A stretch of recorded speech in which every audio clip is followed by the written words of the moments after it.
Hello, and welcome to the Product Growth Lab podcast with Andrew George and Melissa Pikul. This is the podcast for creative product-based business owners who want to grow their businesses without overwhelm or massive investment. Each episode, we explore actionable strategies, real-life stories, and insights from business owners and experts who know what it takes to succeed, whether you're just starting out or looking to scale. We're here to help you grow your business on your own terms. Subscribe and join us each week as we dive into practical advice and inspiring stories to fuel your growth journey. This is the Product Growth Lab. Let's get started. Hello, everyone. Today we are talking about how to find winning products that your customers actually want. And this is so important. I think we both have launched products in the past where we haven't actually done any research and they've flopped. The whole, I like this. I want to pick this. This is fun to do. Flop. So, No sales, bad sales, returns. So that's why today we are going to look at the strategies we can use to identify and develop products that resonate with our customers. No matter what, people, you cannot escape research. The byline of this whole episode. If you've ever launched a product that's flopped or struggled to know what your customers really want, then this is the episode for you. So the first tip we have for you today is actually understanding your target audience. And I can hear everyone groaning already. We've spoken about it before. It's really key to know your target audience. And we kind of give the advice before about you pick someone, you make things for them, and then you kind of over time start to get to know who's actually buying them. So if you're starting out, just pick something, go with it, try it, and we'll see what happens. And if you are a little more advanced, then you can start to pull your audience a little bit and see what they like. But your products will succeed when they actually solve a problem that people have. So fulfill some sort of desire they have, because obviously if you're creating something a bit more frivolous, should I call it? Pretty. I feel like pretty falls in that category. Yeah, like it usually doesn't necessarily solve a problem apart from like your bare neck. But it fulfills the desire. You want to look good. Emotional needs are just as valid as physical needs. But solve a problem, fulfill some sort of desire, or meet a need that someone has. That's when they succeed. You need to make sure that you keep them in mind as you create the product. And then you also need to speak to those people when you launch it. So your first question is probably, how do I get to actually know my customers? It's actually asking them. Any way you can get in front of these people and asking questions. The absolute best way to do this is actually sit down and talk to someone, but you're probably not going to want to do that as much as I tell you, like, let's just pick up your phone and call and talk to your... But if you have some sort of audience collected somewhere, you have a Facebook group or an email list, you can create surveys, you can do polls, and it doesn't have to be formal. Like survey sounds really formal and a little bit boring. And without some sort of bribe, you're probably not going to get people to answer your survey. But thinking about like Facebook or Instagram, Facebook group polls, how many polls do you see on Facebook groups? Like it's a pretty big feature. If you're on Instagram, stories, there's all those different stickers. And people answer them. If you ask, you can do like a poll, you can do there's like a question box, there's all sorts of stuff. And they're really great ways to get feedback. If you're really nervous about running polls, like especially the Instagram ones, the best thing is to just have two options. Give two like polar opposite or ridiculous options, and you start to narrow in because people are always going to choose. If there's one of two options, they're like, oh, this one. If you have like 8 options, it might be too much work to make a decision, so they leave. It seems more fun. Like with survey sounds really boring, but if I'm clicking through stories and it's like, oh yeah, like it's interactive, something to do. People fill those out much more, and it's anonymous, so there's not like the same back. Like sometimes we ask people to comment publicly, they're not a bit reluctant, but when it's like, okay, no one else can see that I've commented on Melissa's question about something embarrassing. It's anonymous, so I will fill this in. You can also, beyond just asking us, you can also kind of look at what people have bought in the past. Look at your previous sales. Look at everything you sold before. What actually sells? It's like, okay, most of my products come in, well, mine for real life. Pretty much everything comes in red or blue. Some things have different ones, but most of it comes in red or blue. And I know if I kind of stick to those, my audience will like it. But if I decide next week I'm going to do this in green, Yellow and that's green. just like the more risky decision. You can personalize it in like, I don't know how many different colors, but it's a few. Because I have like all your base kind of red and yellow and pink and green and yellow and blue and blah, blah. If I were to actually look down at my stats, I think there's some of them that have never been chosen. I don't know if I've ever used yellow on any orders ever. Is it? I always feel kind of weird to take off. If I was actually willing to do it, I could actually look back all orders I've gotten over the years and look and go, okay, how often do these things use? The actual, because it's so visual, I can see the threads in front of me. I can tell which ones get used and which ones don't. I think there's like blue, light blue, dark blue, navy. I probably could take that off, but I don't want to edit every single list I have, so let's not do that this week. But as I'm launching new products, maybe I don't add it in. We don't throw it. By like what they've bought before. That's the easy one. If you don't have sales or you don't have a lot of sales, then the surveys, the polls, this or that question, especially if you do it like image style, those are all fantastic ways to know about your audience. You still don't know if those things are, they're not 100% guaranteed to sell, but at least it's more data than nothing.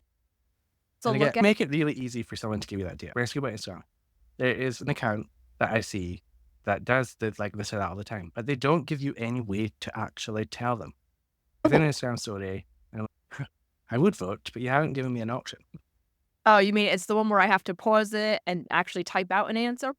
Have to like send them because that like if you do the comment And thing, well, you can then it's a comment now on a message. story, but you used to have to send a DM. Yeah, I don't want to send a DM with like if That's, there's a like, post here, difficult to collect the spend 10 data. seconds adding it in. Yeah. Moral of the story, don't make it hard to collect data. Don't make it hard for them to give you data. Yeah. Don't make it hard to organize and collect the data. Okay, So we get to know your customer. our So next second, tip. our next bit is analyzing market trends and competitors. You can use tools like Google Trends, Pinterest, TikTok, and just watch for trends. What's a trend? Something you see all the time. If you see one particular color coming up and going crazy, like the fastest option I could think of is last year when the Barbie movie came out and everything went pink. If you did something in pink, you were on trend and it was likely to sell. Right now, it's pink and green for Wicked at this exact moment. I don't know how long that's going to stay. It's also Christmas, so red and green. Like, if you have on brand color, that's just colors. But like, if you're looking at your products, if you see a certain style of t-shirt is going crazy and you sell t-shirt, that is a great use of market research or looking at what kind of mugs, watching where are the sales going. So you can look at Google Trends, you can look at Pinterest, you can look at TikTok and just kind of like observe. Or my absolute favorite is borrow from your competitors. Learn from competitors. Learn is a very passive word. I borrow. So take a look at what your competitors, know where your competitors are. We talked about that before. You must have competitors in your space. Look at what they're doing.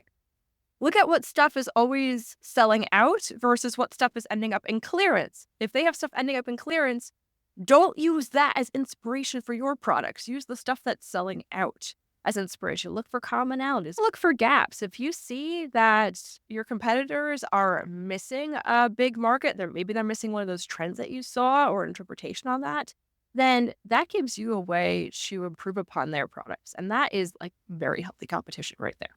Yeah, and be careful when you look at your competitors because it's easy to go, okay, they're launching a lot of stuff, but knowing whether it sells. There's a few ways to do that. If they're on Etsy and don't have their settings locked down, you can go to their shop and where it says like Melissa's Jewelry Co., that's not the name of your business, 10,000 sales. If you click the button, if you click where it says 10,000 sales and it's an actual button, it will show you everything that's sold in order. And you can see, okay, which of these is selling again and again. And if they don't have that, you can look on like their social media and see, okay, what are people responding to? What's getting comments? What's getting likes? You can kind of try and reverse engineer it a little bit. If you go on their site and there's stuff that's sold out, certain variations, certain colors, you can go, okay, I'm getting some data there. You can even go on And so, Amazon, and something that I love with that is looking at how many of this product has sold in the past month. So, like, I did that kind of research this past year with my Halloween funnels where I had witch hat earrings, and then I was going to try doing ghosty earrings. Why? Because when I was looking on Amazon for competitors or inspiration, stuff like that, I saw that ghosts were outselling witch hats like mega. mega. I don't remember the exact numbers, but it was a huge difference. But by that time, I couldn't get more ghosty. So I was like, oh, well, I'll take a look at Ghost next year and see how they're doing. Bad thing with There's competitors is timeless. If it takes you production time or you're ordering, like, can be a little iffy. and there's other tools to talk about. Pinterest can be a little bit challenging because it will show you stuff over a longer time period. I know someone Yeah. who was getting married and they were looking at wedding dresses, and every time they find one, they click on it and it's last season because they move quick. And I hadn't really thought about it, but you could combine it with the other tools we're going to talk about in a minute and kind of go, okay, found this on Pinterest and I'm going to look and see, okay, is it in these other places? Google Trends is a tool that lets you put in a word or a keyword and you can see the kind of graph of how many searches it's getting. So if we Mhm. do, like, if we put in, we're just putting the word Christmas, it probably starts picking up around September-ish time, gets through December, and then dies. But you can look up things like colors and keywords. And if, also, I was thinking about when do I launch my Halloween collection? You could put in, you can put in the word Halloween, but you also put in some slightly more specific searches like Halloween earrings. And then you can go, okay, Mhm. when do people start looking for these? Are people looking for these at all? And kind of see where the trend is. You can go on there and we'll show you some of the top trends, but they're probably not products. It's kind of like what dress did Kim Kardashian wear to the something that work like that's the big trend. And like some football matches are like, yeah, it's Or get alerts. go in with your Exactly. What's keywords. the top 20 keywords of the day? And the other one you talk about is TikTok. And TikTok is really good because it's very up to the minute. Everything in TikTok moves very quickly and it shows you really recent stuff. I noticed, I don't know if it's a test or something. Sometimes they'll go on TikTok and be like, this is old. And like a few in the row. So I think they like are kind of trying things out. But for the most part, you can see, okay, this thing was posted today or yesterday. Like it's really Mm. moving up to the time. And you can go in, you can search for things and you can see what people are talking about. People are moving fast on TikTok. And it's the whole platform is kind of trends. Like what song is trending, what dance is trending. And then you can take that and go, okay, if people are doing that thing, then trends, colors and fashion and all the different things that you might Like, be creating and go, okay, how can I use this for me? I'm doing some of that research and you can totally go on Pinterest and then double check, okay, how is it doing on Google or TikTok? And just having that understanding gives you that competitive edge and it lets you know that you have the best shot of things selling. You can never guarantee it, but you kind of want as much validation before you launch a product. And the best way to get validation is to launch it, but you kind of want to do as much research as you can with beforehand. it. Our next tip is to go ahead and start small and test products. You can save time and resources by validating ideas before you fully commit. One of the biggest mistakes, it's kind of hard. Sometimes it's a big mistake and sometimes it pays off.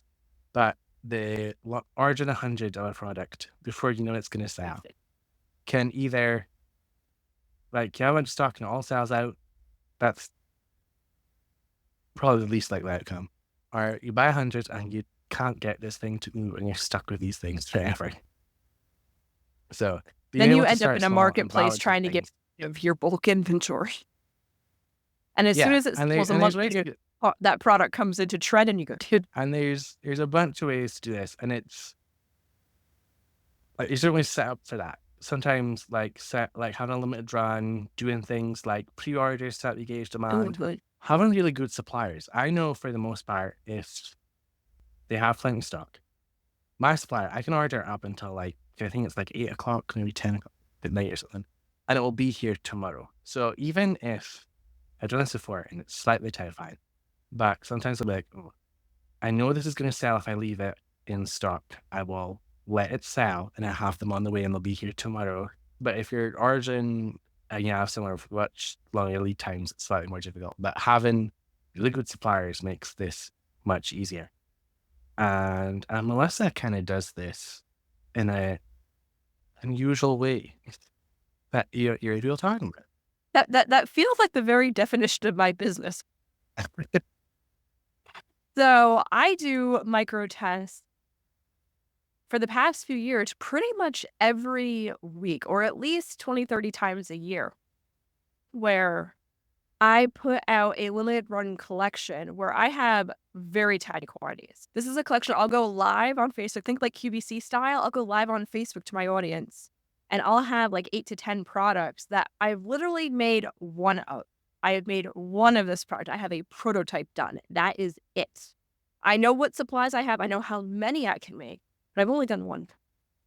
And I'm able to see immediately what things are popular and sell and which ones flop. And usually the things that I think are absolutely stunning and going to move sell immediately stay in my hands and in my studio for a very long time. And the things that I'm like, I just need another piece to fill this collection. God damn it. That is fugly. Putting it up. Boom, gone. Not 100% reliable, but about 80% of the time that happens. But it gives me, I don't have much investment because I've only made one. And it's all like, I'm a jewelry designer. So like I am always getting and testing and having new supplies and stuff. 'Cause like, let's try this combination. Let's try that combination. Let's try this color. Let's try that color. What is going to work? What are they going to want? Once I have enough of those winner tiny collection pieces, I can put that out and release it as a full collection. I know I've had a much better shot of reaching it, of them all selling and selling out a ton because I've run the tests. I know which ones are popular. How they're Yeah. explaining it. Yeah. And I think another thing is, and it totally depends on your business, but sometimes where if something doesn't sell, you can take those supplies and put them together in a different way. If Yep. you sell mugs and your new There's collection is just 10 designs, if they don't sell, like if you haven't made them in advance, if you're like print on demand, it doesn't matter so much if they don't sell because I'll just print a different design that does sell later. If you sell t-shirts, a blank t-shirt's a blank t-shirt. So if you can do that, you just kind of find things where if this combination of raw materials doesn't work, I can use them for something else. Helps to eliminate the risk a little bit. Print on demand is so great for that. So absolutely great. And you'll see a lot of people in the print on demand world. They will do what I just explained on a massive scale where I am testing like 10 products. They might test 100 to find one or two that people go crazy over. And that's the reality of testing product. Like if you could do the research, if you can get people to actually be honest with you about what they actually want to spend real money on, good luck. But if you can do that, then the research side is excellent. Otherwise, it is just massive amount of testing. And there's print on demand where you have another person do it for you. But there's also if you do things like mugs and stuff, you can kind of print as orders come in instead of Mhm. having Yep. stock ready. So even if you're not using the print on demand company, like my business is print on demand in a slightly different way. It's all personalized. I don't do anything until it comes in. For the most part, I know like I have the blank items. I know that if they don't sell, You it's could put a different probably I need design to on it. put like Ish. a different, yeah, a different design and a different font. Or I know for me, it's probably because it needs better tags and photos for the most part. I know it's going to sell. Is that I'm for the most part, because I'm buying blanks, I know that these items sell. I know that like when I'll check stock with my supplier, like 1,000 of them sold yesterday. I was like, people are buying these. If they don't sell, it's normally my fault for some reason. Time of year, all of that. Because you're saying that, and like I don't know why, but you're talking about blanks, and like the first one that popped into my head was aprons, and aprons do phenomenal holiday season. But it's like, oh, Nana and I make cookie, like cookie apron kind of thing.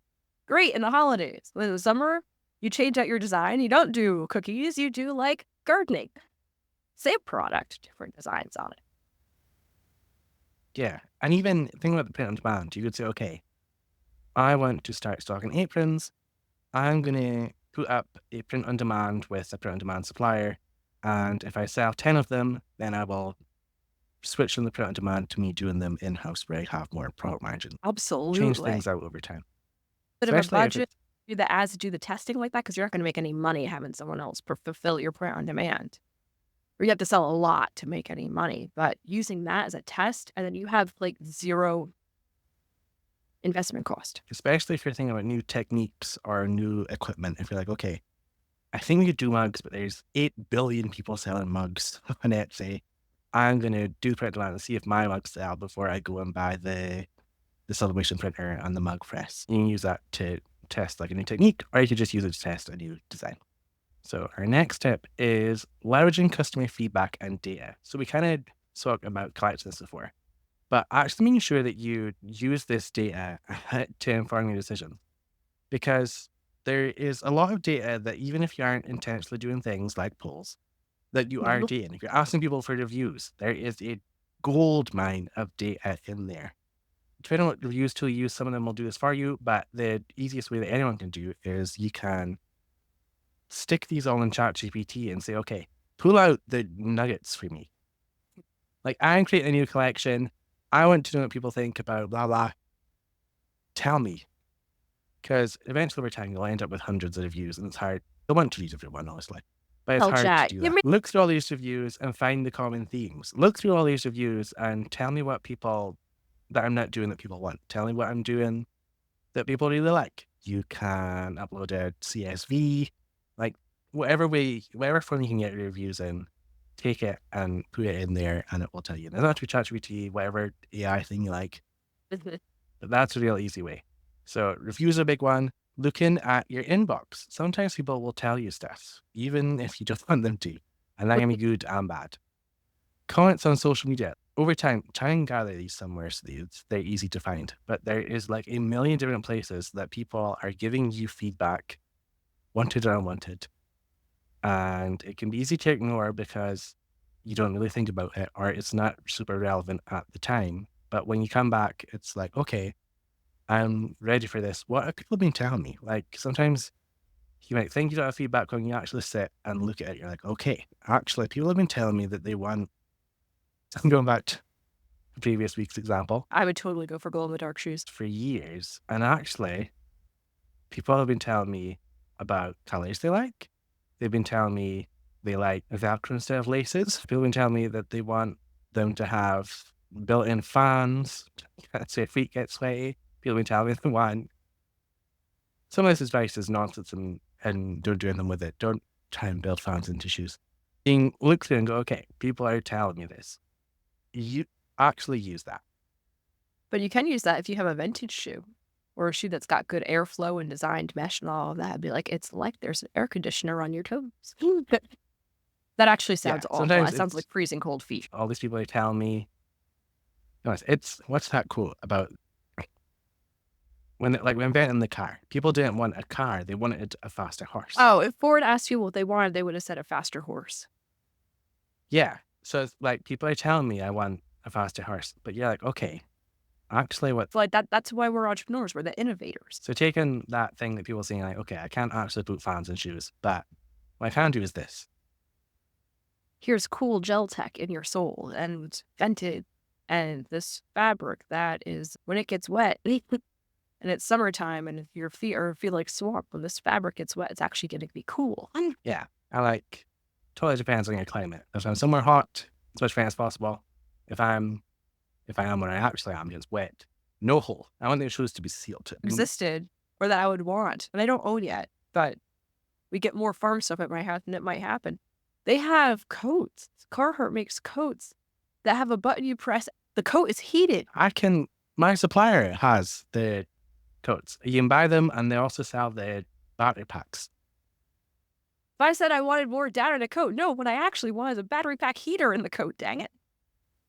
But I didn't know that was a possibility. We're the entrepreneurs, we're the visionaries. We see possibilities that the regular people can't dream of. You're on track, but the main part is take the research, take the data that people are giving you, and actually make use of it because you probably, if you've been in business long enough, have this data that you're ignoring. All right. Our next tip is starting to be a little bit innovative and solving problems. If people aren't telling you what they want, you need to start looking out for the problems that people have. Identify the main pain points, and again, you can ask people for these, but create products that provide some sort of solution to that. If I look at reviews of competitors, if I go on Amazon and look in the reviews, sometimes you'll be in like every single person, every single review says, but it doesn't do this, it doesn't do this. Or like, you're like, okay, there's a competitor that's selling a lot of these, but everyone keeps complaining that they don't last long. So you make them more durable. Like my glow in the dark shoes, everyone always says after a bunch of wear, the Velcro stops being sticky. And you're like, okay, you know what? I'm going to have electromagnet tie-in shoes that You said that, never, and my ever. brain, these are hover shoes. They use magnet tech and you can fly. Yep. But Like, people talk about durability, so you make the more durable version. People complain that it's not in the right color they want. People complain about lots of stuff. What is the theme that you keep seeing when you look through all these reviews?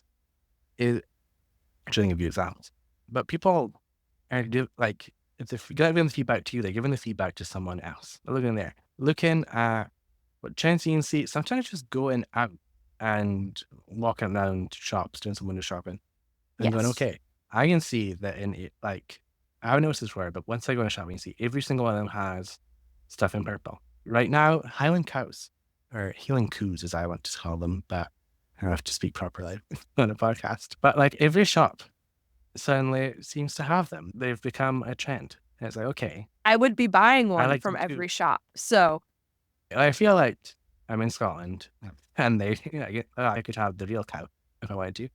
But the Scottish shops, touristy places to always have that. But it's spread out to actual fashion shops now.